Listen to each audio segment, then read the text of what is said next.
मुफ्ती तारिक मसूद के बयानात के लिए मुफ्ती साहब के ऑफिशियल चैनल मुफ्ती तारिक मसूद स्पीचेस को सब्सक्राइब करें। 18वां पारा जो शुरू हो रहा है, क़द अफ़लहल मुमिनून अल्लज़ीना हुम फ़ी सलातिहिम ख़ाशिऊन वल्लज़ीना हुम अनिल लग़्वी मुअरिज़ून। अल्लाह फरमाते हैं मोमिनीन कामयाब हो गए। हमारे यहाँ दौलत और शोहरत वाले कामयाब हो गए। सेहत, दौलत, शोहरत, तीन किस्म के लोग हमारे यहाँ क्या कहलाते हैं? कामयाब। कहते हैं सक्सेस आपके कदमों में होगी। क्या मतलब होता है? पैसा आ जाए, इज़्ज़त मिल जाए और सेहत अच्छी हो। तो ये तीन चीज़ें हमारे यहाँ समझा जाता है कि बंदा कामयाब है। अल्लाह ने अपने पैगंबरों को भेजा ये समझाने के लिए कि शैतान तुम्हें गलत चीज़ें सिखा रहा है, गलत चीज़ें तुम्हारे दिलों में डाल रहा है। इसलिए अल्लाह ने इस सूरत को शुरू किया, क़द अफ़लहल मुमिनून। अल्लाह की नज़र में सिर्फ़ वो लोग कामयाब हैं जो मोमिन हैं। मोमिन से मुराद अल्लाह पर, उसके पैगंबरों पर और उसकी आसमानी किताबों पर और आखिरत के दिन पर ईमान रखते हैं।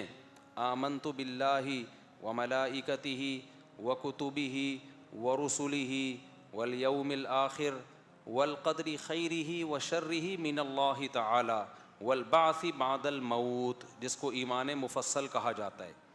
समझते हो? यही इस्लाम के बुनियादी अक़ीदे हैं। इसके अलावा कोई अक़ीदा बुनियादी अक़ीदा नहीं। इसमें ख़त्म नबूवत भी ऐड कर लें। बाकी जितना शायरा, मातुरीदिया और सलफ़िया और मुहन्नद अल मुफन्नद, ये जितनी डेप्थ में जाएंगे ना उतना पेचीदगियों में उलझते चले जाएंगे। कुछ अक़ीदे उलमा के लिए रखे हैं, वो आपस में ही उनमें उलझते रहें।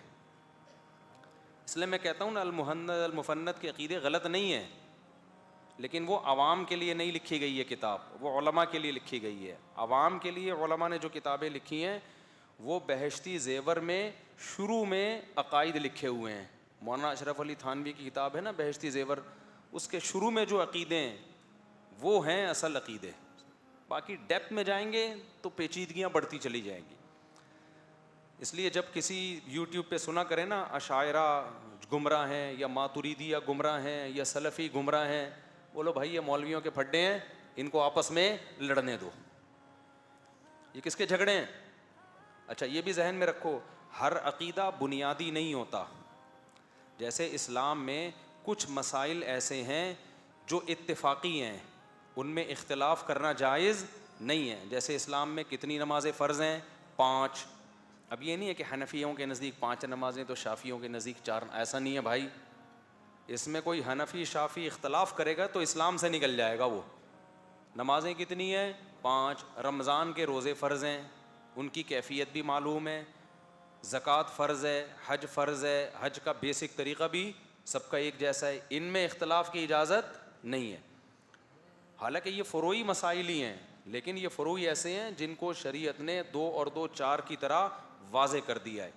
और कुछ फ़ुरूई मसाइल ऐसे हैं जिनमें दलाइल दोनों तरफ होते हैं। इस वजह से फ़ुक़हा में इख्तिलाफ़ होता है। उनमें किसी एक राय पर ज़बरदस्ती इसरार करना जायज़ नहीं है। उनमें एक फ़िक़ा को फ़ॉलो करें, दूसरे को भी बुरा मत समझें। इसमें हम हनफ़ी हैं, कुछ लोग शाफ़ी हैं, कुछ मालिकी हैं, कुछ हम्बली हैं। तो इनमें 4 मकातिब फ़िक्र हैं मशहूर जो हैं, ठीक है ना, अहले सुन्नत वल जमात के। ये इख्तिलाफ़ इनका इसी वजह से है तो कि हदीसें किस तरफ थीं? दोनों तरफ थीं। इसमें यकीनी तौर पर किसी मसलक को ठीक नहीं कहा जा सकता, बस सब सही हैं, क्योंकि ये इज्तिहादी इख्तिलाफ़ सहाबा के दौर में भी था और नबी ने इस इख्तिलाफ़ में दोनों पार्टियों को ठीक करार दिया था। जिनमें इख्तिलाफ़ हुआ ना, दोनों को कहा ठीक है।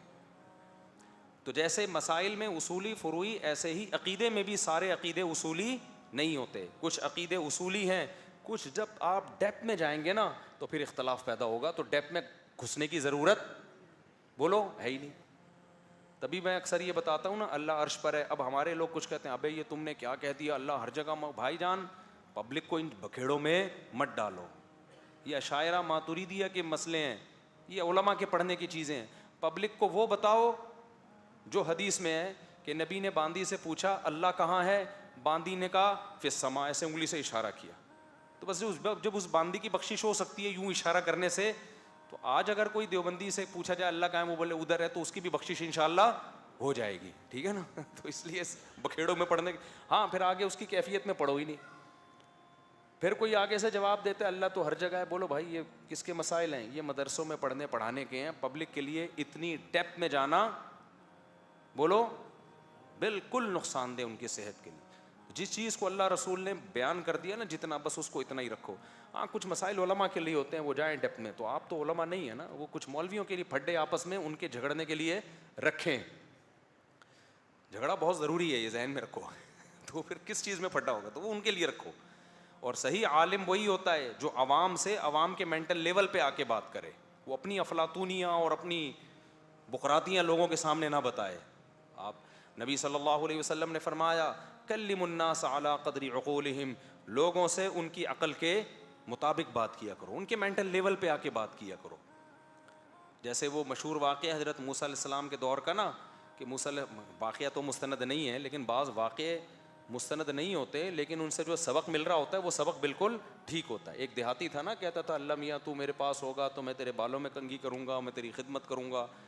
تو واقعہ تو ایسا ہی ہے، پتہ نہیں کس نے کہاں لکھا ہوا ہے، لیکن اس سے مضمون بہرحال صحیح ثابت ہوتا ہے. حضرت موسیٰ کو جلال آ گیا، بھائی تو اللہ کے بارے میں کہہ رہا ہے یہ کرے گا وہ کرے گا خدمت کرے گا. تو اللہ نے حضرت موسیٰ علیہ السلام کو تنبیہ کی، بھائی یہ بیچارہ جتنی اس کی سوچ ہے یہ اسی حساب سے سوچے گا. وہ تو علماء کو لیے کچھ مسائل رکھیں. تو اللہ نے کیا فرمایا، قد افلح المومنون. یہ مومنون کو واضح کرنا ضروری تھا نا، کہ اللہ فرماتے ہیں کامیابی کی سب سے پہلی شرط کیا ہے، ایمان. اور ایمان کا مطلب کیا ہے، ایمان مفصل. اس میں نہ اہل حدیث کا اختلاف، نہ دیوبندیوں کا، نہ بریلویوں کا، نہ حنفیوں کا، نہ شافیوں کا. تو اتفاقی چیز ہے اور وہ اسلام میں داخلے کے لیے وہی کافی ہے. تبھی جب بھی کوئی غیر مسلم مسلمان ہوتا ہے تو ہم اس کو وہی پڑھاتے ہیں، آمنت باللہ و ملائکتہ، میں اللہ پر ایمان لایا، اس کے فرشتوں پر، و کتبہ، اس کی کتابوں پر. آمنت باللہ و ملائکتہ و کتبہ